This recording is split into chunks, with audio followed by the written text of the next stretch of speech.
My name is Ernie Sears. I'm 84 years old, have led a really interesting life from maybe when I was a young child actually, but certainly from 1960 with my first UFO experience. But since then I've been involved in what I would once have called impossible things. And these cover things like, I'm going to launch right into it and say, life after death. I've had personal experiences and I can assure you, no matter what you think or what you've seen or read, there is life after death. And it's a big subject all by itself. UFOs, yep, I've seen them, been inside them, conversed with the occupants. They always send me back with knowledge that I never had before, but I'm not told when I'm going to use it. But sometime along the way, I need that knowledge and I need to speak what I call the truth. My remit is the truth, so that all of you out there can understand a bit more about what we used to call the unseen world. Whatever it is, loosely called the paranormal, of course. You have to also remember or accept, which I do, in a funny way, we are being controlled. We are given all these things up to us to know what to do with them. Certainly, looking at the world around now, there's no way that people have grasped this. And if they don't grasp it very soon, there will be changes coming along. But as I said, a very interesting life. This is something that's meant to be. It's meant to show people that we go on forever. We don't die and dissolve. And also, in a funny way, what you do in this world today reflects on what you do after you die, and maybe in the future as well, because I'm also quite acceptable to things like reincarnation and that kind of thing, which a lot of people poo-poo. But there are thousands of us out there. I'm not unique by any means. We are having the same kind of experiences, and we're a different kind of race apart once we have that, because our minds are thoroughly opened, and what we would like to call care for others, even love for others, is the reigning emotion that we have. We care about people, we care about the world and its future. And we learnt this over the years because we accepted all the strange things that have happened to me as being perfectly natural, all meant to be, all part of the human species, all part of the past, and if we let it be, all part of the future. So I'd advise you to do what I do, read, look at things, understand them, let your mind assimilate them and use them for the good of the world.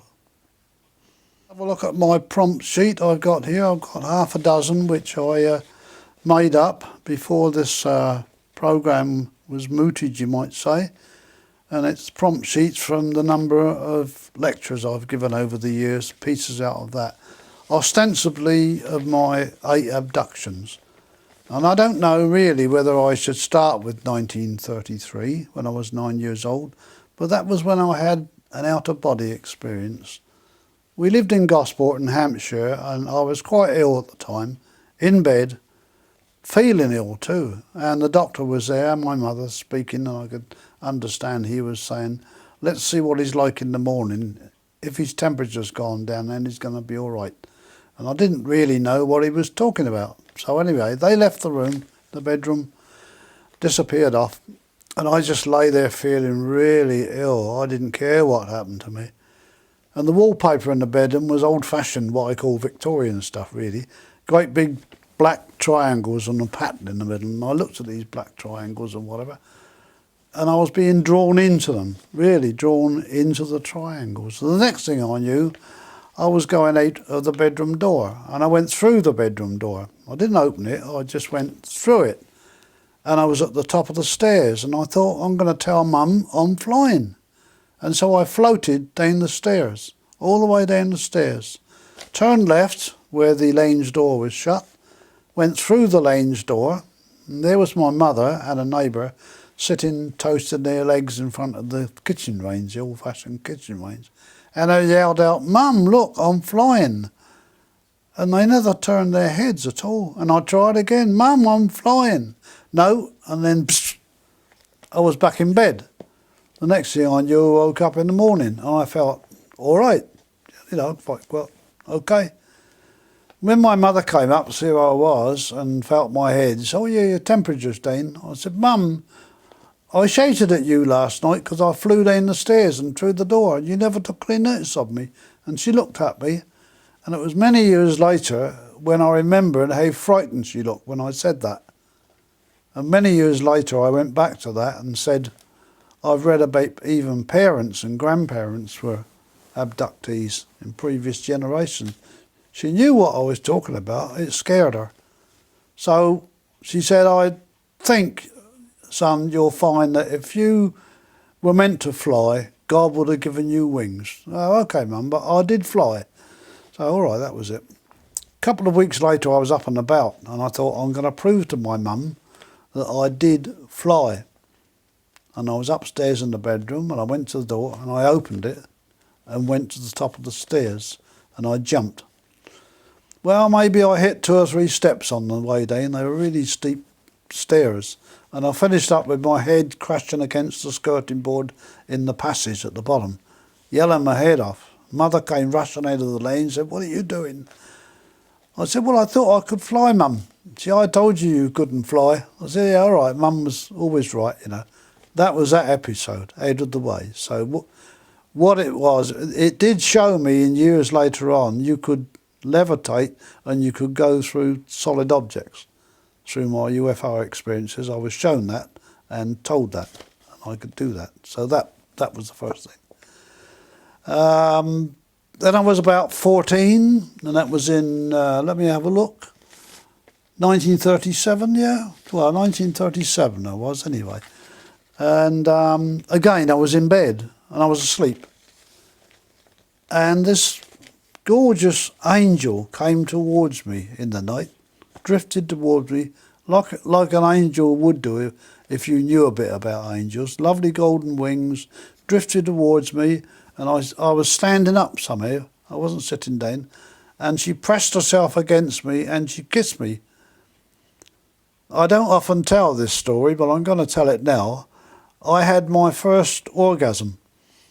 I literally exploded. And I thought, oh, wasn't that wonderful? Because I felt all over like an explosion. And again, that was many years later when I re-looked at things and thought how aliens can change what they look like in order not to scare the abductee or the victim or whatever you call them. I didn't tell Mother about that one because I'd had an orgasm. Mum was coming up the stairs in the morning. My pyjamas were wet. I stuffed them under the pillow quick. So that remains a very firm memory. Now down here I've got something I can't quite understand. 1937 again, it says knife. Well, on my left wrist I've got a scar there. It's been there many years. I don't know I don't know when it got there. I actually know that I was watching a knife coming towards me that hacked a triangular piece of flesh out of my wrist. And I looked at it and I wasn't feeling any pain wherever I was. And I could see the red and white corpuscles in there. And I looked at it and then all of a sudden it was gone, healed up. And I haven't got any memory of how, why or what apart from that. That comes back later on when there was a coincidence anyway. 1977, there was a great big gap between 1937 and 77, partly because I spent 5 years in the RAF during the war, partly because I had to go to work after I got demobbed and all these kind of things.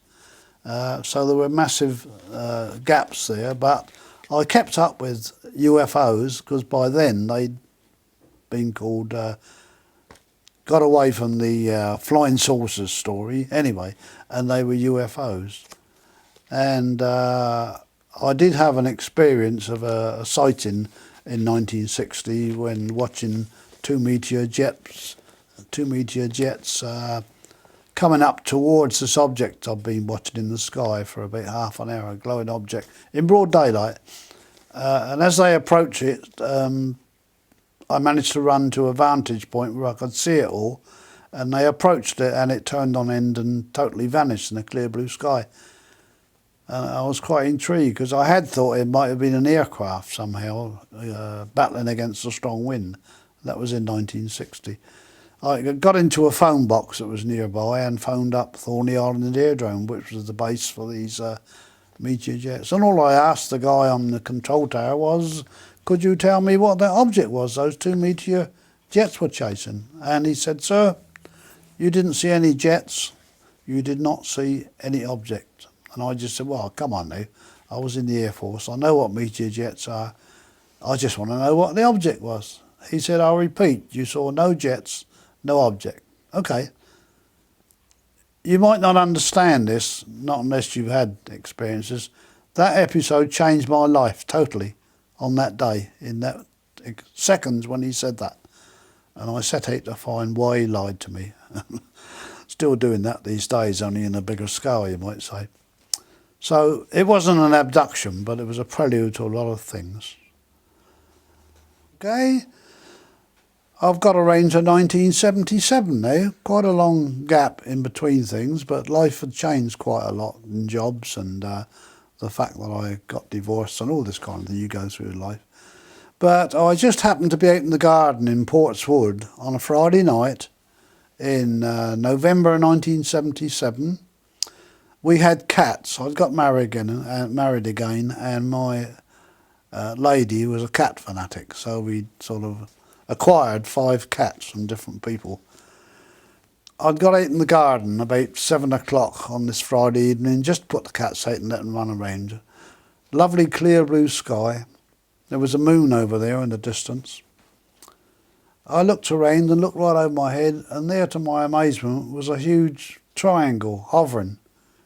A triangle, and it looked metallic. It seemed to have ribs underneath and four things in the corners of the triangle, just hanging there. And I turned my head and shouted to my wife, quick, hurry up, come and see this. And I turned back and it had totally gone. So I thought I must be going nuts, you know. So I went indoors and I telephoned the police, the local airport, the newspaper. No reports. No one had anything to report or whatever. So I found a very close friend of mine. He was a jazz pianist, something I've been into for years. Very good friend, and he was into UFOs. I phoned him to ask if he'd by chance been out in his garden, because he lived not too far from me. The answer was he was out. He wasn't there. So I thought, oh damn. Frustrating, because I knew I'd seen this thing and it was solid, you know. But where did it go to? Next morning, I phoned him. Monty was his name, by the way. I phoned him again, yeah, and he was there. Monty, I said, you weren't out in your garden about 7 o'clock last night, were you? He said, I know what you're going to say. Yeah, I wasn't in my garden, but three musicians and myself were driving along the M27 at Bursledon. We were going to a music gig in Portsmouth. A radio gig in Portsmouth, playing jazz, you know. And we saw this big triangle up in the sky there, about 7 o'clock, and we were looking at it, and it was moving about the sky in little short bursts of speed. And every time it moved, it left a little trail behind it. After a while, all of us were peering out the windows and going along the motorway.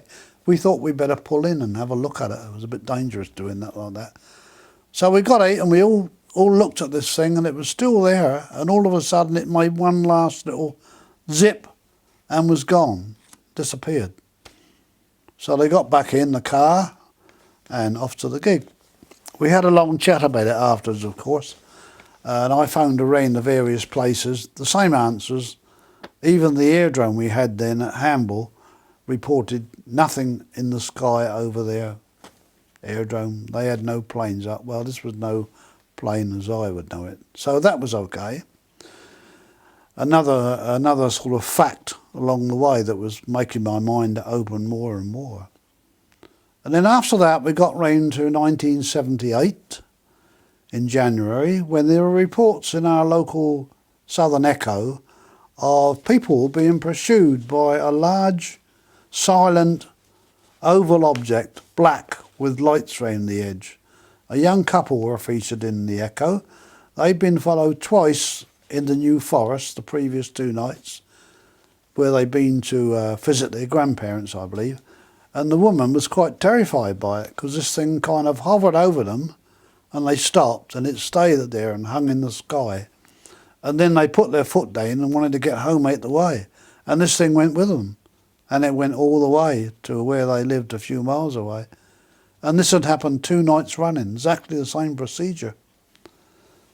So I found that quite interesting. In actual fact, I've got a newspaper cutting not far away from my hand at the moment, where the people reported this. And another lady reported another one too, on the same nights.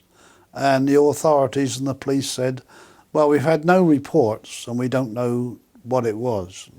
Left it at that. On this 3rd night,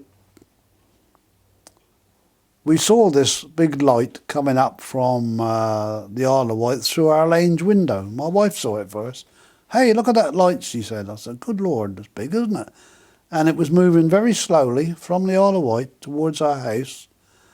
And we ran outside and we watched this great big black oval object coming over slower than a cyclist on a bike.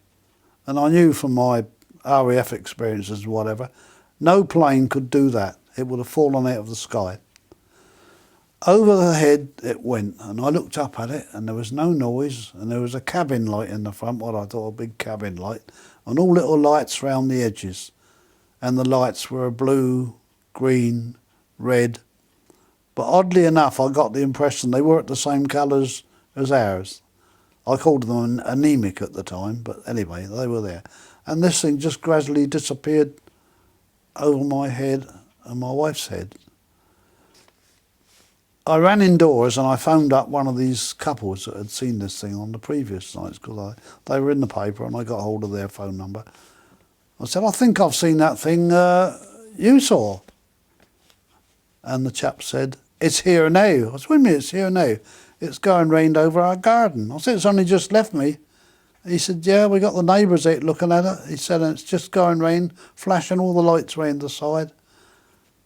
And then it disappeared, vanished. So that was really something.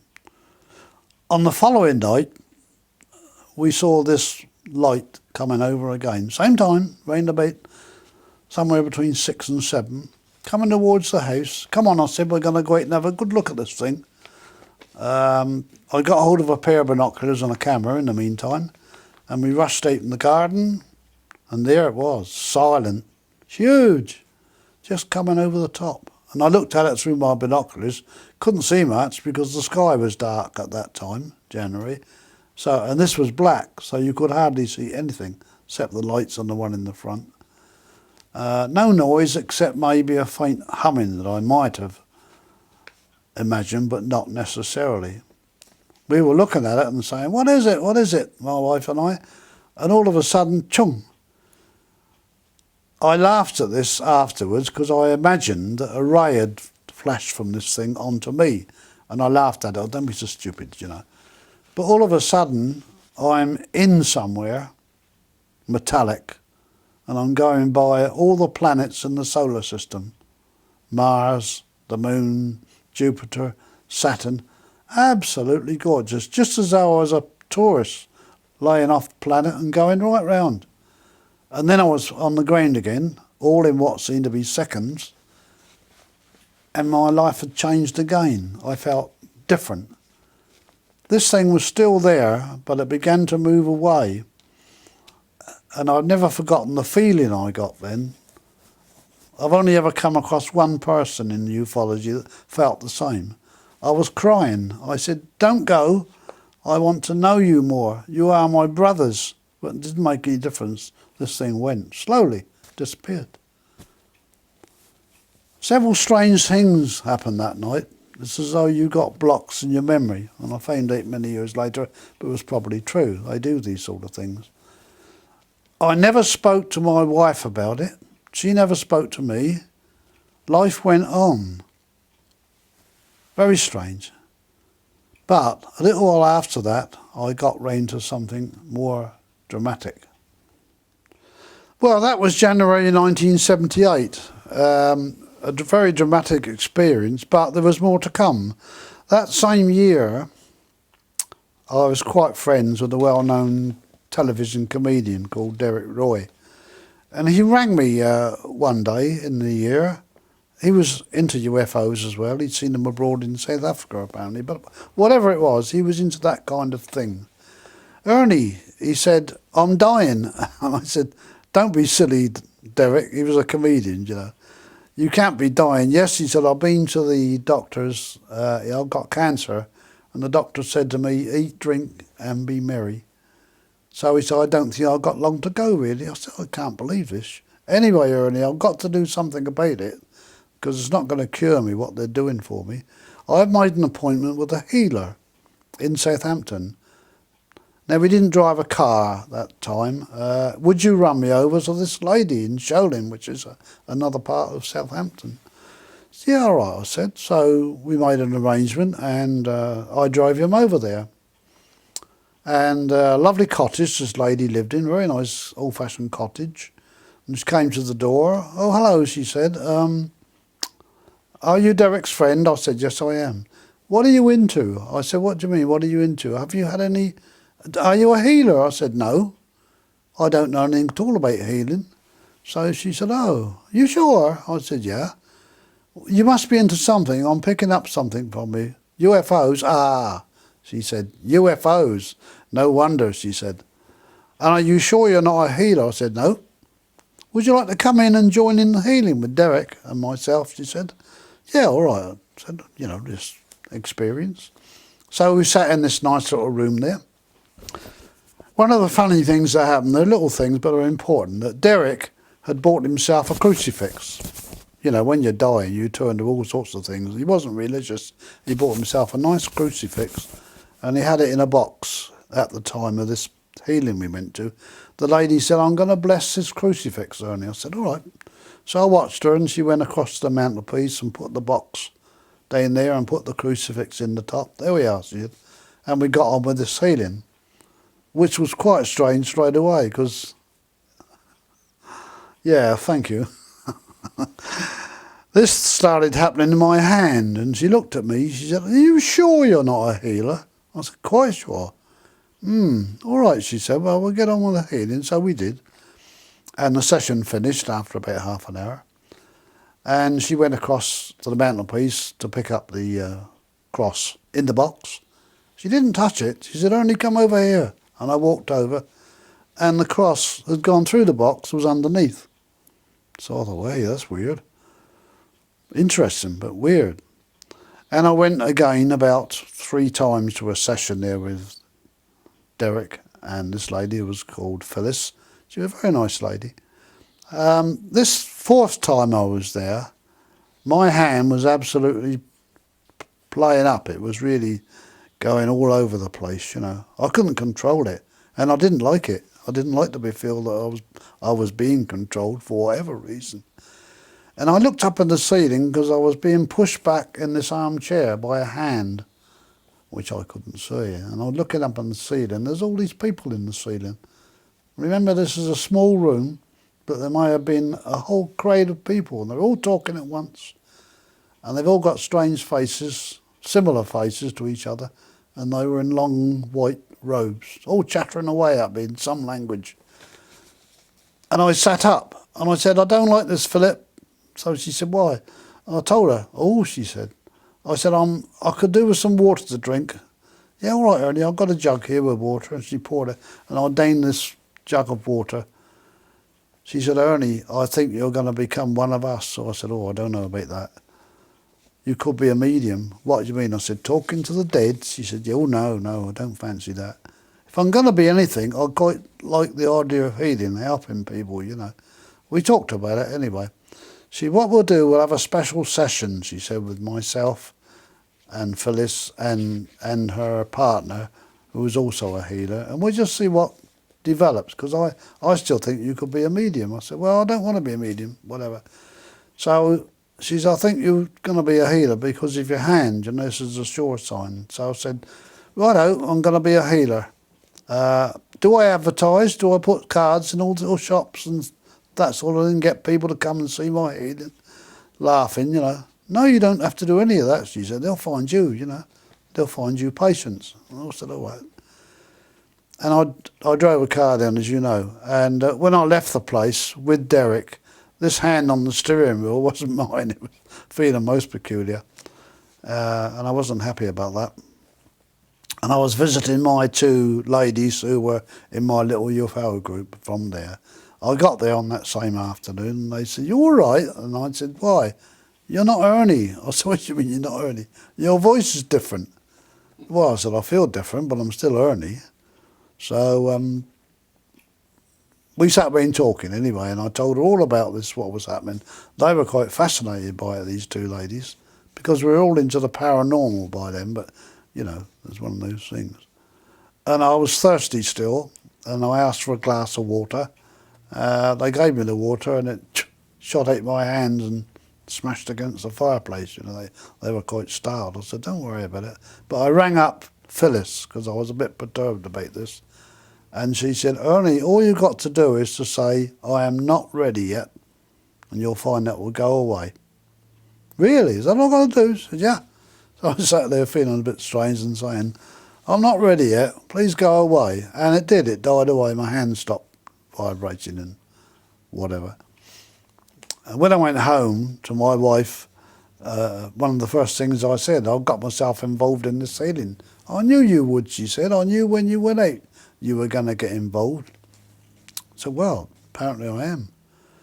And from then on, people did come to me. The first patient that came to me was a cat, which a lady brought, and it had an abscess on its stomach. And I laid it on my office table, because I was a theatrical agent in those days. I cleared all the table off, laid this cat on the table, its back there, and it looked up at me.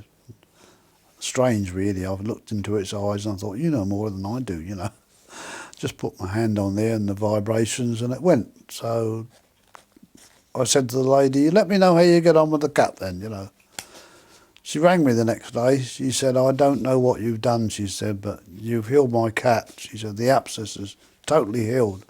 You can come round and do my migraines. So, and it started on from there, healing. I was a healer,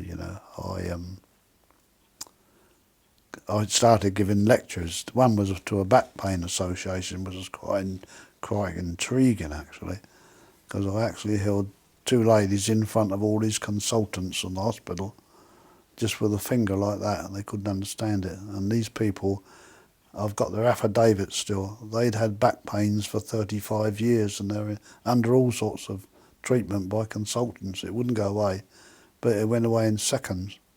And these consultants said to me, you didn't use manipulation. I said, I'm not allowed to. I said, I'm a healer. I'm not like you people, physiotherapists and whatever. So that was how that went on. Anyway, I was a healer. Also, a little bit later than that, that would have been in 1980, I began to have strange dreams. I'd be sitting up in bed of a night time with my wife there asleep. There'd be a big light in the room, in the bedroom, and I was sat up in bed. And the first one was an eye, a large eye that appeared from behind the wardrobe in the far corner of the bedroom. And it came towards me and it hovered right in front of my nose. And at the time, inwardly, I laughed. I thought, now, are you supposed to be looking at me? Am I looking at you? I never said that. The thoughts ran through my head. But it was there, very strange. And then it went back, disappeared. Next morning I said to my wife, I had a weird dream last night, and I told her, oh yes, it was weird, wasn't it? I said, yeah, there you go. A little bit later, I was in the same place in the bedroom, sitting up in bed, light in the room, which is another point I'm going to come to in a minute. And there were two men Not in the bedroom, but I seemed to be in a church, looking down in the nave. I'll be where the altar was, you know. They were holding a big ball of light between them, really big, and it had gold and blue rays coming out of it, and they were going through felt like every bit of my body, every molecule. And it was a little bit painful, and I just thought, I think I'm dying. So I pinched myself. It didn't go away, it was still there, and I fell back in the bed and slept. The next morning, same thing. I said, I had one of those weird dreams last night. What do you have this done? Told me. Oh yeah, you know, she was quite perturbed by it. But it was some years later when I read about a lady called Betty Andreasson. A lot of people will know about her. She was taken on a journey by aliens to a strange city of crystal buildings and whatever, and she finished up in front of a giant eagle bird of some kind, giant bird. And she was standing in front of this, and it was hot. And it was hot because there were all these blue and gold rays coming out of this bird, going through all the parts of her body. And I thought, gosh, that's what I had. But this was different, you know. And because she was a very religious lady, nothing against that, but she was, she said that she'd been given contact with God's son. She always said it was his son. Now, I sort of got a different view on it. I think what it was S-U-N, a sun that was connected with this bird, and all the rays were coming in. It didn't make a difference, didn't it? It was happening. And I thought, oh, it happened to me. What's going on? Well, in 1980 still, there was a strange incident which didn't exactly frighten my wife, but made her feel that what I was going through was actually genuine. These things were happening, because it didn't happen to me, it happened to her. And I came home one night, and she was sitting in the lane. She said, Ernie, I've had a very strange experience tonight, and I'm a bit frightened by it. So what's happening? Well, you know the stereo in the corner, which her father had built for me, by the way. This is essential I say that. She said, and all of a sudden, it was unplugged, she said. This strange voice came out of it. It's really? I said, what did it say then? Well, I couldn't understand it. It was like talking in a different language, and it was going too fast. And before I could stop myself, considering the machine was switched off, she said, can you slow down a bit? I can't understand you. And the voice stopped. Oh, I said, it's one of those paranormal things that's happening there, you know. Couldn't explain it. I asked her father, he built the machine. He said, impossible. If it was unplugged, it would not have worked. So I said, okay. Well, I also read about those kind of things happening to other people in the years to come. Same thing, voices coming out of shut off equipment, you know, things like that. We get along to 1996. There was an eclipse of the moon on this particular night, and it was all publicised in the papers. And I lived in Netley still at that time, and went and sat out in the garden to watch this eclipse with a cup of coffee and a sandwich. Sat in the garden. There it was, gradually going brown and disappearing and whatever, and slowly coming back again. And it was a bit boring, really. So before it had all finished, I thought, I'm going to bed. It was midnight by then. I'm going to bed and going to sleep. So I did. I went to bed, went to sleep. Next morning I woke up, I felt absolutely dreadful. I felt as though I'd run 100 miles. And I couldn't quite make up my mind what was going on. And I thought, it couldn't have been an abduction, could it? No, of course not. Later on, I got up with difficulty, had a shave and a wash, still felt absolutely shattered. Had some coffee, walked down the road. I thought that might wake me up because I felt really dreadful still. Did a bit of shopping, and as I was walking along, I was prodding my left ear. Something was in there, and I pulled out wax, but the wax was red and green stripes. Oh yeah, it's weird, you know. But it stopped. I kept poking away at it. I thought, no, just. as you would do. I came back home and I was still feeling so tired that I thought I'd sit on the settee and just rest with another cup of coffee. I'd got divorced by then, by the way, and so I was on my own at the time. I sat there and I began to feel very, I don't know, not dizzy, but my mind was wandering around, and all of a sudden I got flashbacks in my mind. Little things kept coming in, little pictures. And they explained several experiences I'd had in past years. They explained them so I could understand them. Now, one was when my wife, when we were married in the 70s, we were going out to a place called Romsey in Hampshire. We used to have a habit of driving out into the country on Sundays and have a cream tea and something like that, quite nice. We finished up at a fire station in Romsey. Now, I knew the fire station very well because I had a blind boy I was treating just across the road from there, who incidentally got better suddenly years later, but whatever. There was a fire station, and in this memory that I had, I'd been shown, there was a man showing us the fire engines, you know, all red, brass, very shiny and all the lot. And then he took us through a door at the back of what I thought was the station then, and we came into a place like a huge aquarium, and right up to some height were glass, what you see goldfish in, that kind of thing. And they were piled up on top of each other, which you don't do in aquariums, and into each one was a pipe with bubbles coming out of it.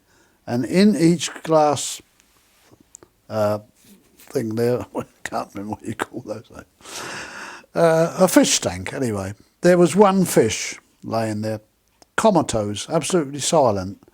And I just got the impression that these bubbles were like nutrients going in to feed the fish, you see. But it wasn't that at all. This flashback was somebody telling me that in actual fact they were hybrids, and some of them were your hybrids too. And they were laying there being fed nutrients until they grew to a certain size, and then they could become a mixture of a human and an alien. That was it. Well, it made sense to me, and a little while later I read a similar abductee having a similar situation, about seeing a hybrid floating in a tank, and he knew that it was one of his offspring. And apparently this is what was happening to me. I was aware of that, of course, since the angel, whatever. And this other abductee I read about called it was an incubarium. And it's stuck with me ever since. That's what it was. Now then,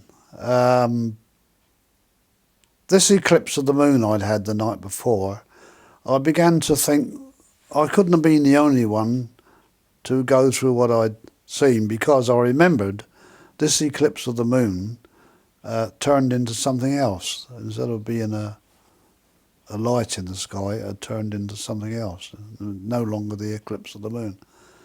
And I began to ring around colleagues in the UFO thing, who I knew when the eclipse of the moon was on, were stationed on various hills up the Meon Valley and various places. And I rang them all. None of them had seen anything. So I said, well, I remember this object there, orange, and I don't remember any more at the moment. Immediately, I got another flashback, straight away.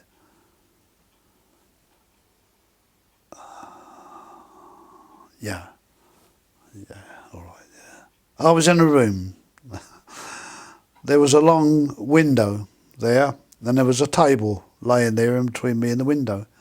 And all around me were maybe 4 or 5 very small creatures, humanish, tubby. They were wearing blue uniforms, I believe. They wouldn't have had blue skins, I don't think. And they were jostling me towards the window. And I'm sitting there sort of reliving this. I don't want to go, I said, you know, jostling me towards the window. Eventually they got me on the table, and looking in the window were two of the most cadaverous features I'd ever seen, looking in at me. When you feel that most aliens are very sharp pointed jaws and big eyes, these were like almost like skeletons, you know, skinny arms and all the lot. And they were at the window, and then I was going through the window up to where in the sky was a triangular object, just hovering there, not very far up. We went in through the bottom of it.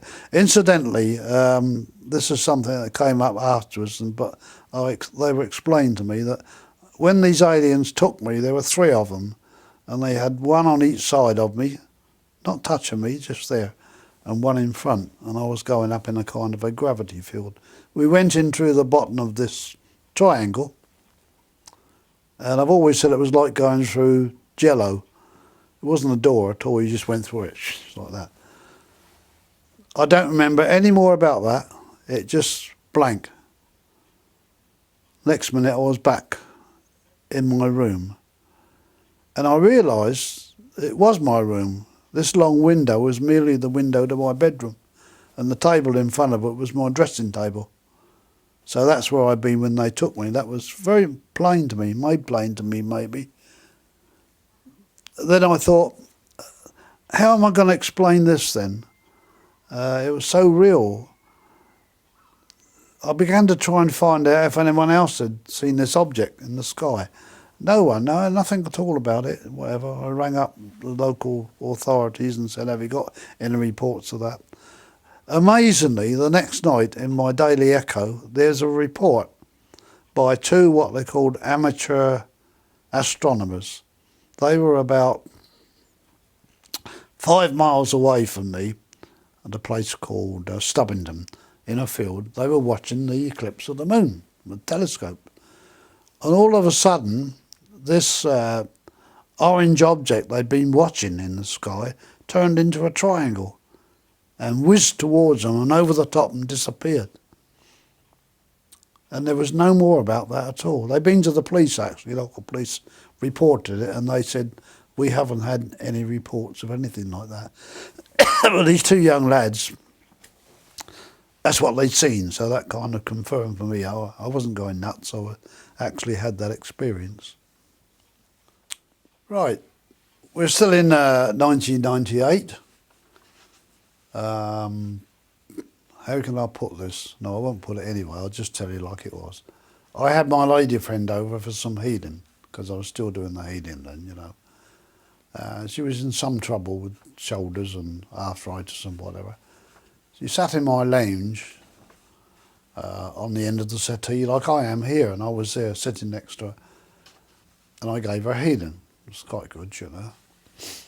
And out of the corner of my eye, something was disturbing me, and I sort of looked at the corner of my eye.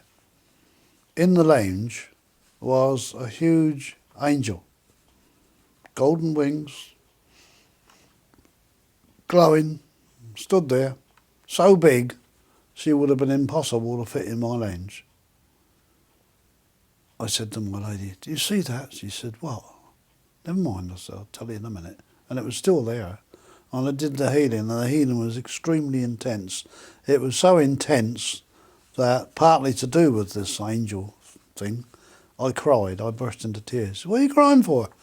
I said, that was an absolutely wonderful healing. I said, you're not going to believe this, I told her. She said, really? Well, if you say so. She said, that was it. 2 days after that, I happened to be watching what we used to call a Kilroy programme one morning. I didn't usually watch it, but I happened to switch it on this morning. And it was headed, Do You Believe in Angels? And it caught my attention. And they had various people on there who claimed they'd seen angels and whatever, and skeptics and all that. This lady came on. She said, my husband, who died some years ago, she said, when I knew he was dying, I came in the house one day, and I walked by the lounge door and looked in there to see how he was, and he was sat in his armchair.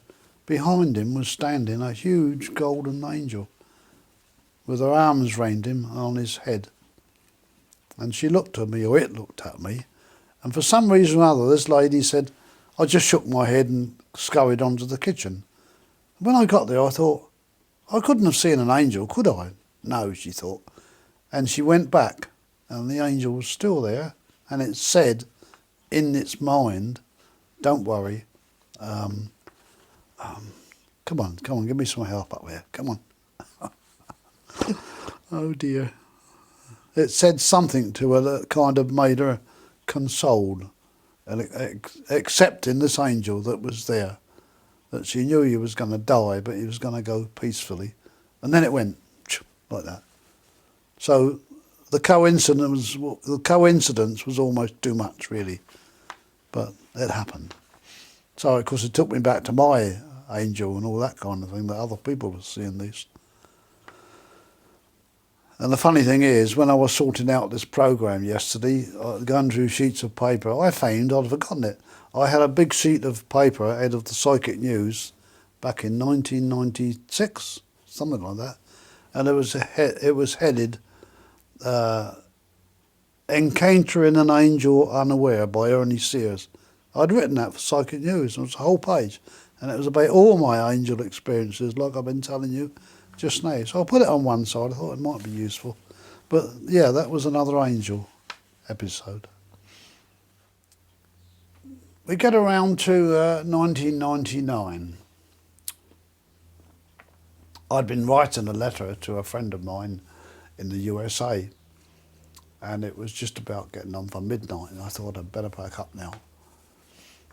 And I was just sitting in my lounge and turned the light out.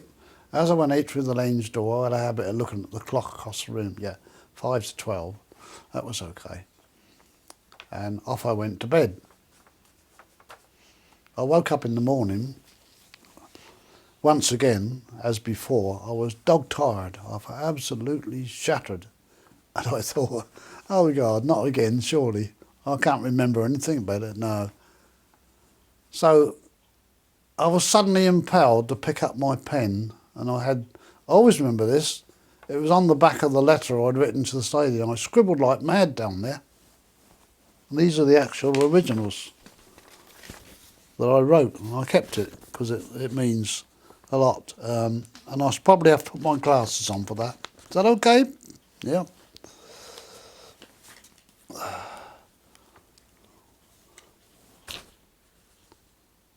First of all, my lady friend and I used to speak in the mornings, you know, just say, how was your day yesterday, whatever.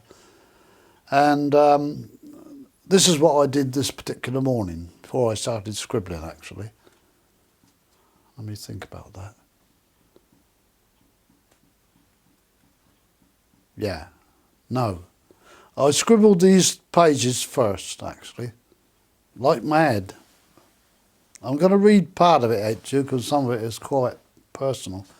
It was the 9th of April, 1999. This happened.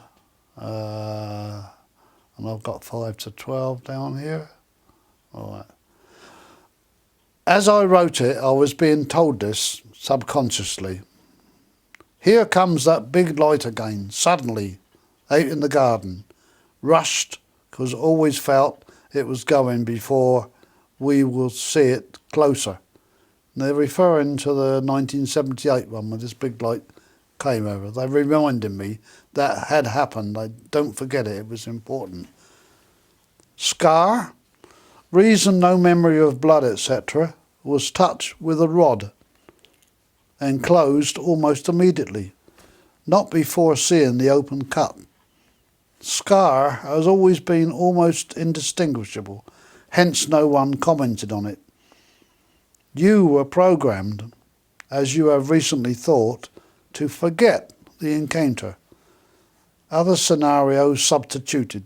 We will again contact through Jamie, that was a member of the Southampton UFO group, who had lots of abduction experiences and very much other things which you might say were connected with life after death in two persons' presence. I've actually got it on tape, what he said. We all sat looking at each other in amazement. I might tell you about that later on. We will again contact through Jamie, but at some length. You will all recall, referring to the two other people that were listening to Jamie saying what he said. Then they rush on to the interior of this craft that I was in 1978. Not smooth, ribbed. Speak to Steve, read tape. That was a tape we had at the group that disappeared from the tape recorder before I could get it out in the presence of 9 people. Never seen it since.